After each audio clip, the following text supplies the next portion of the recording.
So a quick introduction of our speaker today. Again, just to let you know where we're at, we have about 13 people from around the world who are online right now. And the presentation, by the way, that we're going to see from our presenter will be available. We'll send that PowerPoint later, and a recording of this will be available later as well. So today, the presenter spent his elementary school years living in Saudi Arabia, and that formed some of his views of cross-cultural issues in ministry. And later on, he became a minister in the Presbyterian denomination and served for several years in South Korea. And our presenter this morning is one of the founding members of visionSynergy. Dave Hackett has also a ninja skill, a hidden skill that many of you may not know about. He actually, over the years, has had a lot of opportunities to work with networks that are in crisis or having some kind of conflict, and he's sort of developed a specialty in that area.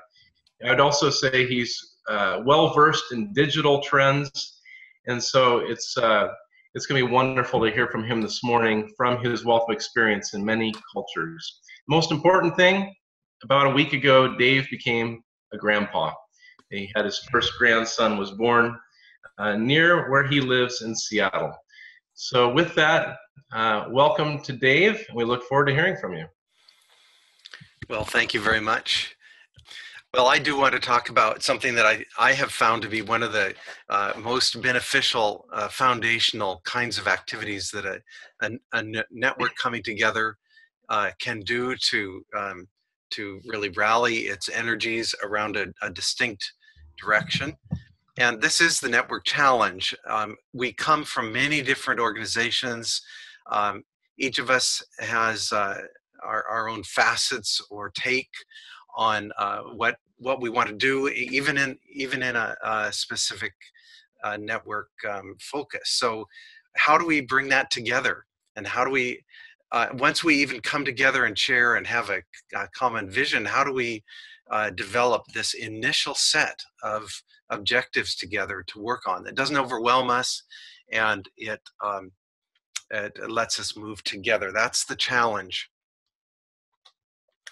And so this is especially key in the launch phase of a network, right out of the starting block as it moves together, prioritizing the way that they're going to approach it. I found this quote referring to Robert's Rules of Orders about this decision-making tool, and usually it's like a vote and majority rule. What happens in networks, though, we're not an organization. We're not, we're all volunteers in it, so to speak. And this kind of majority rules thing can really leave out a lot. And so the point is, the challenge is to find some way that we can get there together and focus our energies. We found that networks that end up thriving have a really clearly developed initial consensus on priorities that will set its course for a long time. And this isn't just at the beginning. There can be times in a network's life where it needs, again, to rally together and focus maybe down the road with folks as they see, as conditions change or as you learn new data. So this is what we're very interested in helping networks learn how to do. And so I wanted to tell just a couple of mini stories here about this. South Korean, when I went through this kind of process, was so impressed with that I, as the leader, the moderator, didn't take part in that, and he really felt empowered for them to figure out the way that they wanted to proceed. It was very empowering.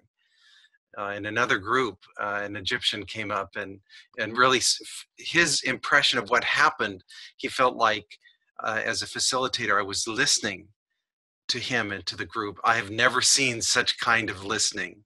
Always other facilitators talk and talk." Yeah, I thought that was great.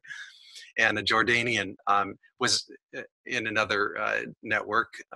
When I did this kind of process, he said, "Actually, I'm in shock that you let us make the conclusions, that you let us reach a decision without making it for us. In fact, I don't think we could.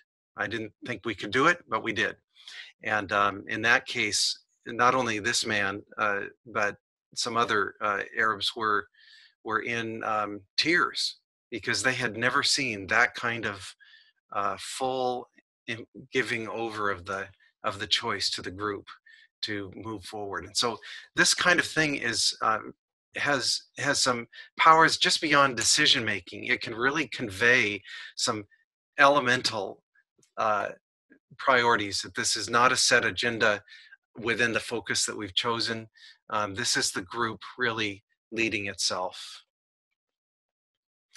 And one of the main points that I'd like to start off with is to say, hey, when a new network is forming, they haven't collaborated together before. They are not used to doing it. They don't know what the dynamics are. And so we find that, hey, if we haven't done it before, let's start off with some smaller projects and succeed at them, and then use that energy to fuel us. We have to learn how to collaborate together before we can do it in bigger and bigger. The other point that I want to stick is to think sequentially. That too often we try to tackle too many things all at once as a network across organizations, and when we can think sequentially, doing things in a line, then we're far more able to build up our own capacity. And I want to share, this is a diagram that Phil Butler, our founder, developed, and it's in his book, Well Connected. But what we've seen so many times repeated has been that groups have a big vision, and then they want to develop a very big plan, full-fledged. And once people go out, there's very limited outcomes that come from that, and people lose heart. Maybe even they freeze, and that results in declining hope and vision. And I don't know how many of you have been in a situation with that, where all the energy and positivity was there, but it just deflated. The vision the model that we are suggesting here is that keep that big vision, and then adopt limited achievable objectives that you can actually see success and outcomes coming from it. They're fulfilled. That's an affirmation for everyone, and it encourages us to say we can do more, and it results in rising hope and expanded vision. This is the kind of sequence that we see coming from a roll-up process, where they can choose when it's hard to choose. The roll-up process lets everyone get their focus points, their ideas, their challenges up on the table into the group. And from that, we kind of use this process that ends up incorporating most, if not all, of everyone's contribution or their focus into the succeeding one, until we come down so that we can choose or have a prime one that has just as much value to everyone that's in the network, while limiting what we're trying to work on. So I'll show you what we do with this process. And here's just the full 4 steps as a summary, and then I'm going to go through each one of them. So first, give an overview of the way that collaboration works. It just reminds people or teaches them for the first time, and we have a set of slides that will help you do that. Then lead the group to generate a list of their top challenges as they try to do the aim of this network or partnership. Then lead the group into a roll-up process from that generated list. And finally, lead the group into a process where they actually develop objectives, work tasks to try to tackle what comes from this process. So first, let's look at that. This is actually a time frame that I would give an hour to this, an overview of the fundamentals of collaboration. And in that, the result that we're working for is they're informed again about collaborative values, and they are made ready to think in collaborative terms.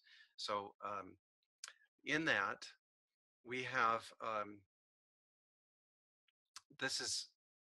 these are some slides that I've used to kind of walk through that.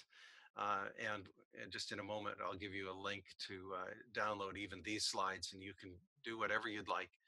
But going through some of these helps people to begin to think about the cycles and the process in collaboration, so that they can begin to keep that in mind as we move forward.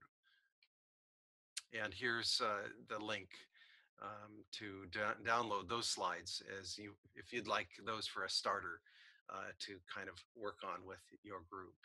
And as you do, answer questions or just talk with them about that. So after that is the time to invite them, to get their input. This is a time for them. This isn't a time for somebody to say, we've worked it all out, and all we want you to do is finish, do what I want you to do. And this creates what we call buy-in.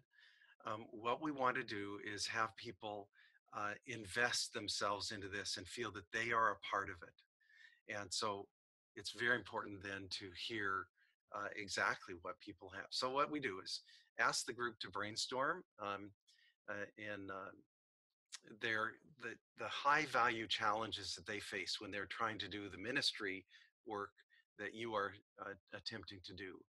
And everybody gets theirs out on the table. Here are some of the things that I instruct them as they do that. These 4 points. I encourage them to limit their challenges to those that are really God-sized, that are bigger than any one group can accomplish. So think big challenges, and then think challenges that would benefit everybody, not just say one organization, because we're looking for commonly shared challenges. And then also think of challenges that would work directly toward the main point of the network, what it's about, reaching the country or doing the type of ministry, the focus of ministry. As far as practical terms, I like to divide people into groups of 4, and so they can think together, and then each group reports, and we get those up in front using like a Word document where someone's typing it, and it could also be on a sheet of paper in front if everyone can see it, and that gets everything labeled there. So this is an actual.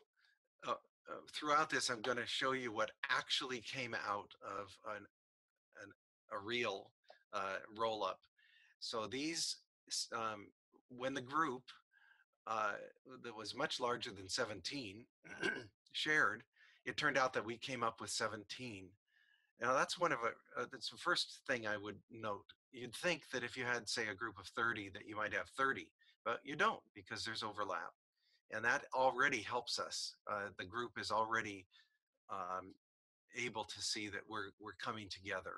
So this is the first 8 that they came up with. This was a missional group out in the field. And these were their challenges. And here's the second set of 8 challenges that they listed.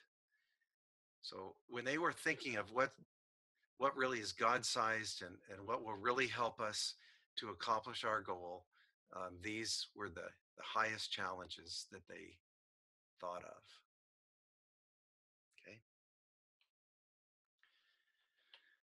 Yours will vary. Yours will, of course, focus on the field that you're looking at impacting. So from there, we've got all these 17, let's say, and this is where the roll-up process really gets going. And the result is you want the group to identify only one or two major challenges that they first address, and that those that they do are really capturing most of the individually listed challenges. Okay, how do we do that? That's the rolling up, the collapsing or aggregating process. And again, I allocate an hour for this process, and you can already see you can get pretty far in just a few hours. So let's look at how this happens. Here's the process. They already are looking at the 17 or whatever has come together because it's up there on the whiteboard or paper or in the projected Word document. And so we asked the group, we proposed to them, how might we merge these? What items are alike or similar or really are in the same ballpark? And we found that it's possible if as you facilitate it, or some facilitator leads it, to reduce it to a small, a handful. And at that point, I try to encourage them to think, okay, we're trying to get there as a group, and we're also trying to work on things in sequence so that we're not leaving behind those, but we're trying to find what is it that the most number of us are going to find is really high value that we can do first, and how can we creatively combine things. And that generally leads the group to be able to jump into a little bit further reduction. And so I aim for 2. Sometimes it still stays 3, and I'll show you what happens there. So this is what the actual group came up with. Yes, we will be sharing this entire presentation with you. So they came up with these 2 main groups that actually one word captured the two highest challenges. Within them, you can still see remnants of some of the other things that were brought together in that. So equipping and evangelism captured those. We didn't suggest them. The group came up with those terms, and it was kind of a beautiful thing. They saw, wow, all of that 17, and now we've got it being held in 2 terms. Okay. Now, this is something that I worry for groups still to try to tackle too much, and this is, you've got to. It's humorous, really. It's delightful that people they have a lot of energy. They want to do a lot, but remember the bubbles, that process of model. That if we have too much, we try to take on, people just don't do it well. It just overwhelms. And in a very common case, not even a worst case, a very common case, people freeze. They go back to their own environments and families and churches and work responsibilities, and it just gets set aside because there's just too much. Well, in this case, I used a forced choice test to even get it a little bit further rolled up. I asked them to select just one of the 2 that they were most personally interested in. Now, this is one of the other pieces that we value a lot in visionSynergy, which is the higher the interest level, the greater the investment. The more specific you can get people and tied in with what they're most interested in, the more they will engage. And well, surprisingly, in this case, 100% of the hands went up that of the 2, they were really more interested in the equipping set of things. And there was nobody, nobody voted for the other. And this was a case where perhaps one of those areas they felt they should be interested in it, or that it's important, but really they were most interested in the other. And so I said, you know, how about for now we leave off the other? That's something we can address later. And equipping itself had 3 components from the roll-up, and that's enough. And it was fascinating to see the relief in the group as they said, okay, wow, 1. So this is what they came up with. This is the 3rd version then, and we've got it up on the screen there with them, equipping. Now what we did was to celebrate that, just to celebrate. We came in with all of these different things, and we have zeroed it down to this, getting there all together. This is the point where then we move to try to get some traction on those areas.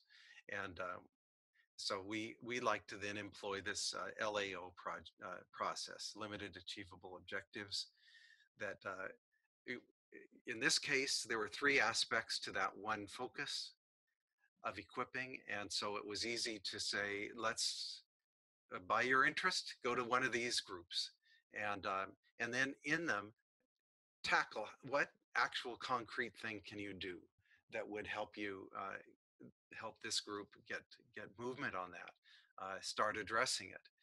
And the time frame was 1.5 to 2 hours for this, because they really got cooking on this. This is when their minds are spinning. They're trying to develop, what could we do, all of us together, and do that. So here's the process, split into groups. They choose which of, maybe I'd call it a logical subtopic that they're most interested in, that gets them aligned with what they're most tracking with. And as a facilitator, move among the groups and giving them, you know, cheering them on, checking in, how's it going, and help steer them to come up with a set of objectives that they could actually work on. And then gather the group and have each of these groups report and capture it again in front of everyone. This again is part of the buy-in, and for those who are in other groups, they get to see what those in yet other groups were coming up with. So the information is shared, and we can still be, even though they're in one group, they're bringing in what is done there. Now, alternatively, you can have different groups on the same topic. So, and then see what you can mesh from the limited achievable objectives that different groups come up with on the same topic.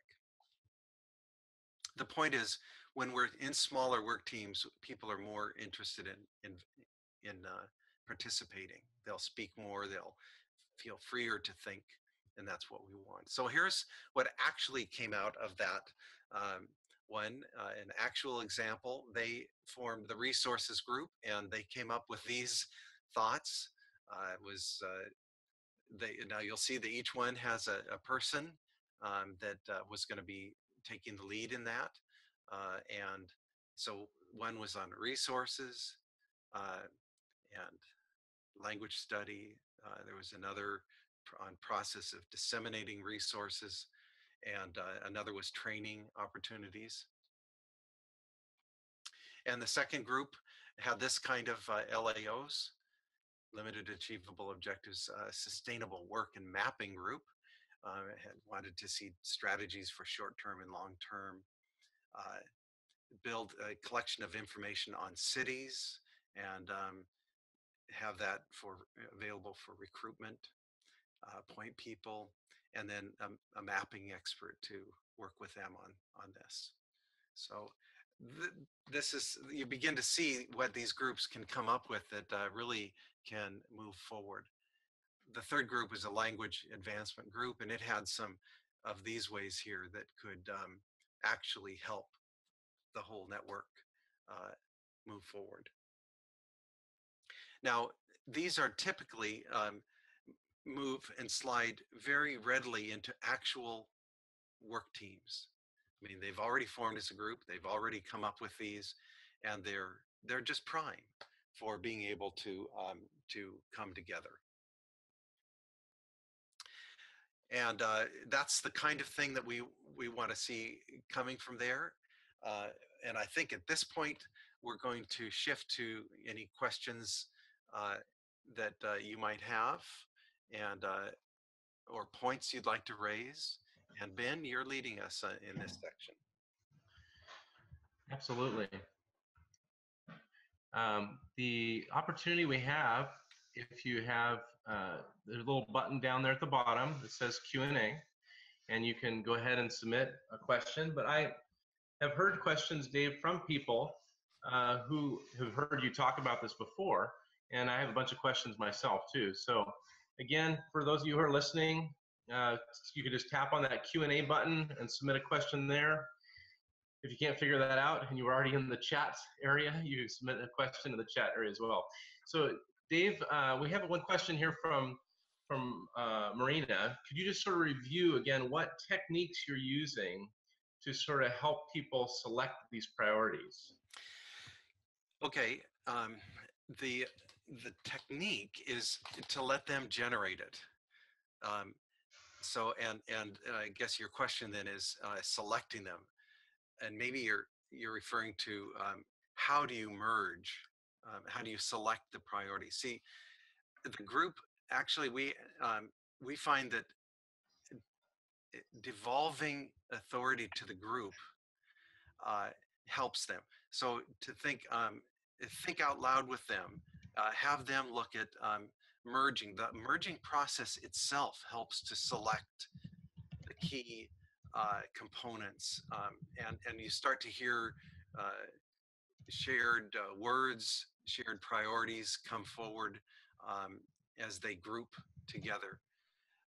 This is a collective process. This is how we kind of come as a group versus individuals. And now you can use other processes in the process of this, right? You could have an informal hand vote or voice vote or other methods, but I find typically I don't even need to use that. It becomes obvious from the merging process that the group itself does to select the eventual priorities that surface. It's kind of like cream rising to the top. Yeah, no, that's great, Dave. You know, one thing I'm loving about this presentation, by the way, is just the practicality of it, because we've all been in rooms where we're trying to bring people, you know, together, and especially cross-culturally, this is not easy. So I was going to ask a quick question. If you think about the cultures you've worked in, Dave, I know you lived in Asia, primarily the last few years you've been working in the Middle East, North Africa. Does, you know, honor and shame or maybe other cultural aspects affect how you would run this roll-up process, or do you find that the principles are similar across all cultures? Well, exactly. See, that's, I think, one of the brilliance of the roll-up process as a priority setting, because it doesn't have winners and losers.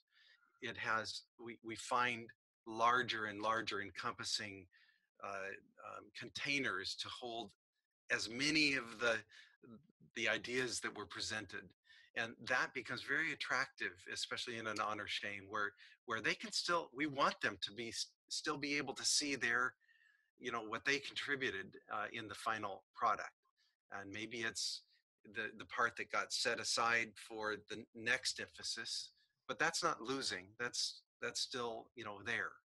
It's still carried.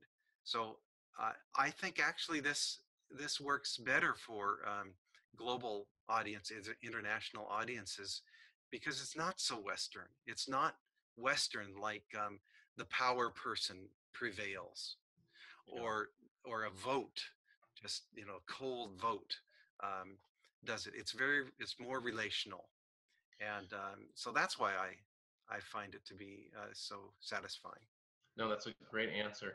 And by the way, Dave, I'm going to invite you to maybe stop sharing your PowerPoint deck so we can see your face a little bit bigger. Certainly. I have a couple more questions from different participants here. Ellen was asking, how do you deal with, you know, people who have this great vision, but they have a limited capacity or willingness to achieve one of those limited achievable objectives? In other words, you know, oftentimes there is cynicism about what's really going to be achieved. So how do you deal with people who have huge visions but limited capacity to deliver? Well, you know, in a network environment, if we don't start seeing something happening because we're together, there's very limited tolerance for the expense, the investment of time to be present.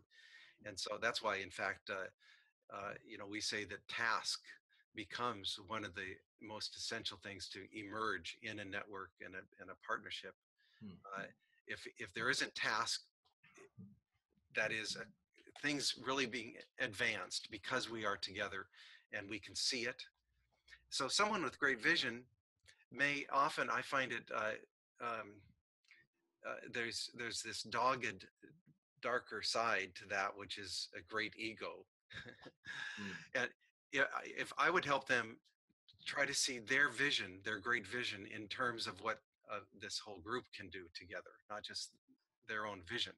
Yeah. And to do that, we want to bring the whole group along, or substantial. We want to do it collaboratively, and so I would suggest to them that if we do this incremental method, learn how to collaborate together and succeed in early steps, and then we will be able to we do this in a cycle. We return and tackle bigger and bigger things until suddenly we're impacting an entire region.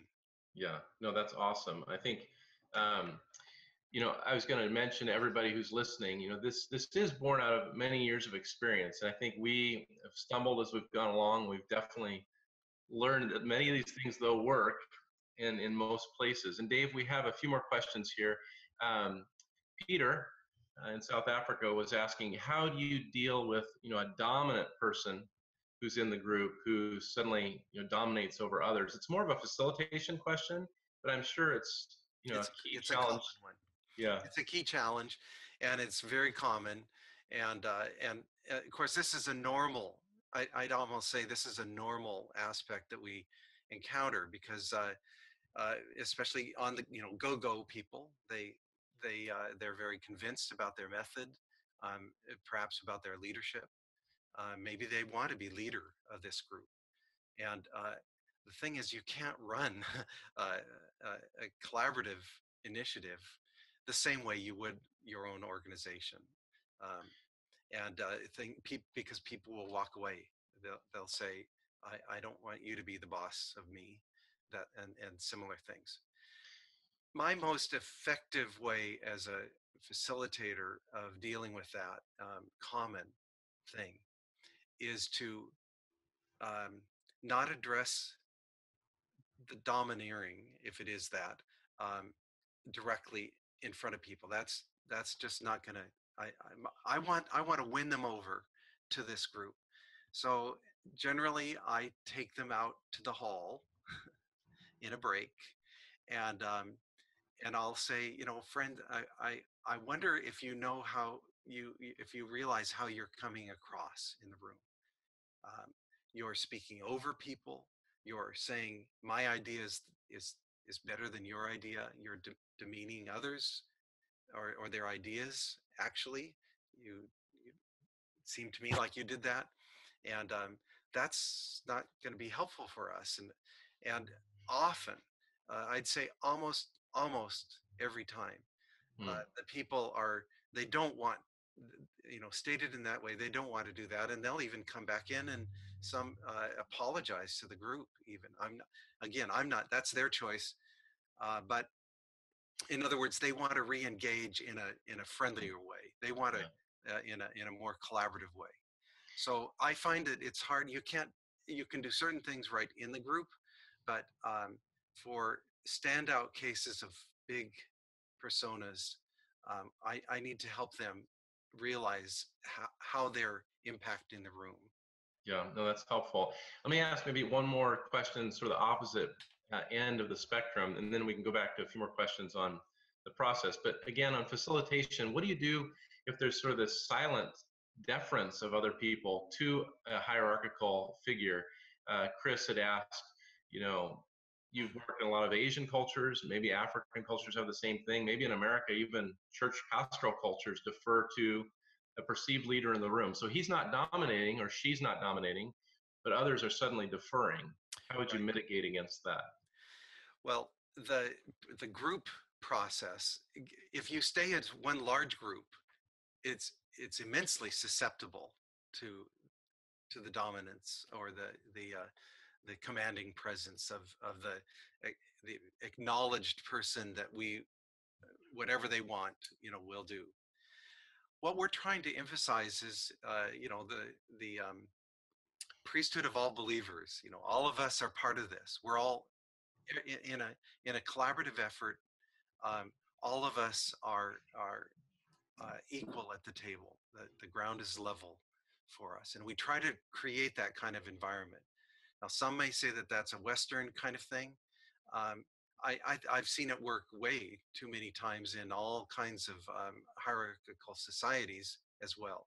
But I have seen it exactly what you're describing, or the question asker is, where even though there's a process in the room, this power person says, well, no. And this is what I recommend, and it can that's a big challenge. I have been in that situation, and in that case,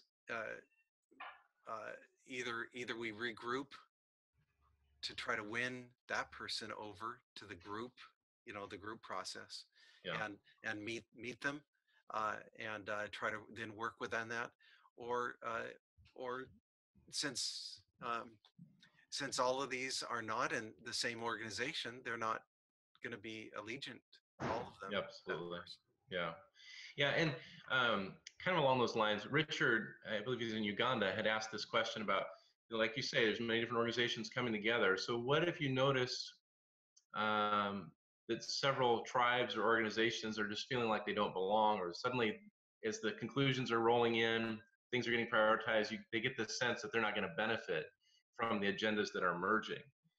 How do you handle that? The process, of course, lets them have a voice, because it's in groups and everybody can get things on the table. That assures that they have an avenue. It's not like in a big group where they have to be bold and they have to step out of their comfort area to get their thoughts presented. But beyond that, there is this kind of clarification can help people self-select that and realize this group is not for me. Now, we're not using it for that. We're not intending to exclude, and quite the opposite. We're trying to bring the whole group across the Jordan River, to get everybody into the promised land. But the fact may be that there are people who can't salute the flag that gets run up the flagpole, and they decide to withdraw. Yeah, that'll be the way that we hope to deal with that is that the reason we brought these people together is because they all share a commitment to that large vision, and we would certainly hope that large vision is spot on for what that group, that tribal group or whatever, is also wanting. So yes, that's what we're doing. Yeah, no, great response. Again, I hope people hear clearly, we're not using this process as some kind of screening out thing, but if people through the process, heard that they realized this wasn't a good fit for them, it's not a bad thing to see partners or organizations maybe depart from that network. And I'd mentioned to other people that on the Synergy Commons, there's many resources on this. One of our founders' famous sayings is the best way to kill a network or a partnership is to just call a meeting. There's some steps you want to take before all this, right? So this seminar is assuming you've gone through some of those steps of exploring together and making sure the right people are in the room. I wanted to ask you, Dave, a question. If we just step back and look at the process,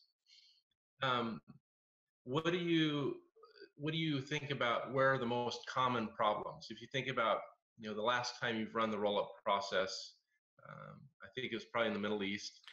What are some of the most common problems you've seen? Because there's several stages we've gone through, not just reaching the decision or prioritization stage, but. There can be a hiccup or a problem where in that roll-up process, the merging, where people aren't used to thinking that way. And they're not thinking in terms of what larger container holds this in it and this, what's the container that holds them both of these ideas. And so when we can find ways to help them, maybe even give an example so that they can begin to see that this larger container holds both. Yeah, and that's very helpful. I had a couple more questions, but just to let folks know, we are going to wrap up in a few more minutes. So if you do have something burning in your head that you want to ask Dave, please use the Q&A button to send that through, or if you can't figure that out, you could put it in the chat box. And of course, Dave, would love to be in touch with you afterwards, especially through the Synergy Commons. We often have discussion groups when we're done. Dave, I'm curious about when you see things slowing down. Say you're trying to move a group through this roll-up process, but suddenly things are slowing down or they're going off course. It's an inclusive process. So how do you balance that sort of need to take control and maybe direct the outcome with giving the group control and giving that freedom? Yeah, this is something all of us wrestle with at times. We have our own sense of where we'd like this to end up, and I like to trust the group, that's a spiritual discipline to say, okay, I may have a lot of experience, whatever that I might say about myself. However, we lay it down because we're wanting to have the community, the body of Christ, discover how to collaborate together, and that's generally going to come because they are invited into the process and they see their own place in it.